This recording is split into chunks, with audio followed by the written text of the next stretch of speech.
आपका नाम रेशमा, रेशमा से खानजादी में जो तब्दीली हुई, इसके बारे में थोड़ा बताइए सिलसिलेवार। अरे रेशमा, आपको कैसे पता? हमने भी पढ़ा है। अच्छा, बहुत मुश्किल था। जब मैं रेशमा के बारे में सोचती हूँ तो मुझे बहुत खुशी होती है, क्योंकि रेशमा एक बहुत ही फियरलेस, बहुत डेयरिंग और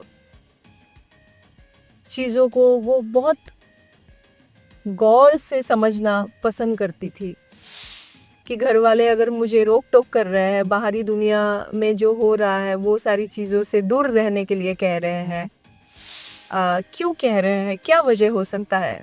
रेशमा एक ऐसी लड़की थी कि समझ लीजिए कैंडल आपने जलाया और आपने कहा कि यहाँ उंगली मत रखो, नहीं तो उंगली जो है वो जल जाएगी। और रेशमा रखेगी, जब तक ना जले तब तक रखेगी, और जब जल जाएगा तो हटाएगी और कहेगी आप सही थे। एक्सपीरियंस या मतलब वो जानना चाहती थी। हाँ, तो बहुत ज़्यादा क्यूरियोसिटी था। एंड अच्छा बचपन था, बहुत ही अच्छा था। कभी सीखा नहीं था डांस, सिंगिंग, रैप करना, वो सब मैंने खुद से ही सीखा है। काफ़ी पैशनेट थी रेशमा। और फिर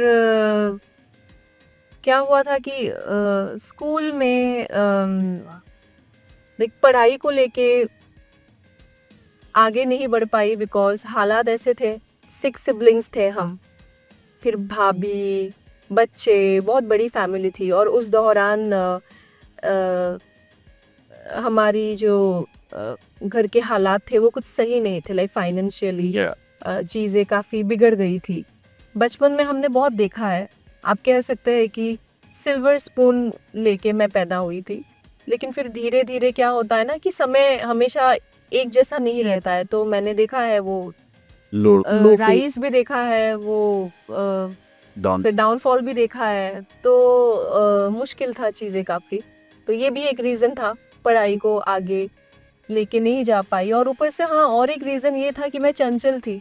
मैं चुपके से फ़ोन रखती थी और वो फैमिली को पता चल गया, क्योंकि मैं जानने की बहुत इच्छा थी कि दुनिया में क्या हो रहा है। वैसे मैं तो हूँ एक बहुत ही ऑर्थोडॉक्स फैमिली से, तो बाहर जाना या ज़्यादा दोस्ती यारी, ये सब चीज़ों पे हमारे घर वाले बिलीव नहीं करते थे। लड़की है तो मतलब घर पे रहना चाहिए, पर्दे में रहना चाहिए, किसी भी मर्द के सामने नहीं आना चाहिए। तो ये चीज़ मुझे बिल्कुल पसंद नहीं आई, क्योंकि बचपन से ही मैं लड़कों के साथ ही पली बड़ी हूँ।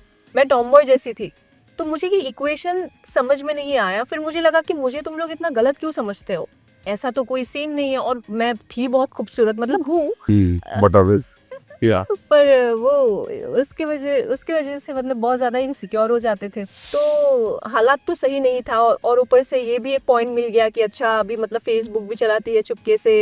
मैं ऑफ कोर्स चलाऊंगी, क्योंकि बचपन में मुझे सारे छूट दे के फिर जैसे मैं बड़ी हो गई, सब मेरे से वो फ्रीडम जो है वो छीन लिया गया था। तो मुझे वो फ़ोन ही एक ज़रिया था मेरे लिए कि मैं फ़ोन पे मैं वीडियोस देखती थी, वो सिंगिंग का, डांसिंग का, या कौन क्या कर रहा है, बॉम्बे में क्या हो रहा है, बॉलीवुड में क्या हो रहा है। तो मेरे लिए बहुत इम्पोर्टेंट था वो फ़ोन।